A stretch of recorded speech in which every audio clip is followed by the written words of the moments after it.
BRS के working सदर KTR ने लागचर्ला में पुलिस की ज़्यादतियों के वाक़यात पर सख्त रद्देअमल जाहिर करते हुए वज़ीर आला रेवंत रेड्डी से फौरी इस्तीफ़ा का मुतालबा किया है। उन्होंने कहा कि जिन पुलिस एहलकारों ने अवाम पर जुल्म किया और लड़कियों के साथ गैर अखलाक़ी सलूक किया, इन्हें फौरी बरतरफ किया जाए।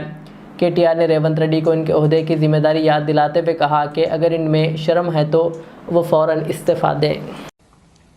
ఈ రాష్ట్రానికి ముఖ్యమంత్రిగా మాత్రమే కాదు రేవంత్ రెడ్డి గారు కొడంగల్ ఎమ్మెల్యేగా ఉన్నాడు. అట్లే రాష్ట్రానికి హోంమంత్రి కూడా ఆయనే. మరి పోలీసులు చేసిన ఈ దౌర్జన్యం ఆయన 3 రకాలుగా బాధ్యత తీసుకోవాలి. స్థానిక ఎమ్మెల్యేగా సిగ్గుపడాలి స్థానిక పోలీసుల దౌర్జన్యానికి.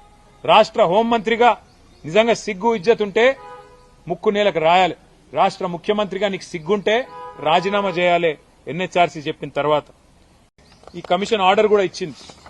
మాకు ఖచ్చితంగా 6 వారాల లోపల కంప్లయన్స్ చెప్పండి, ఏం యాక్షన్ తీసుకుంటారు పోలీస్ ఆఫీసర్స్ మీద అని. ఇవాళ నేను రేవంత్ రెడ్డి ప్రభుత్వాన్ని డిమాండ్ చేస్తా ఉన్నా. ఏ అధికారులైతే పోలీస్ అధికారులు ఎక్స్ట్రాల్ చేసినరో, ఏ అధికారులైతే ఇవాళ ఎన్హెచ్ఆర్సీ చెప్తున్నదో చిత్రహింసలు పెట్టినారు, ఆడపిల్లల మీద అఘాయిత్యానికి పాల్పడ్డారని వాళ్ళని సర్వీస్ నుంచి డిస్మిస్ చేయాలి. సస్పెండ్ కాదు, ఖచ్చితంగా సర్వీస్ నుంచి తొలగించాలని చెప్పి మేము డిమాండ్ చేస్తున్నాం.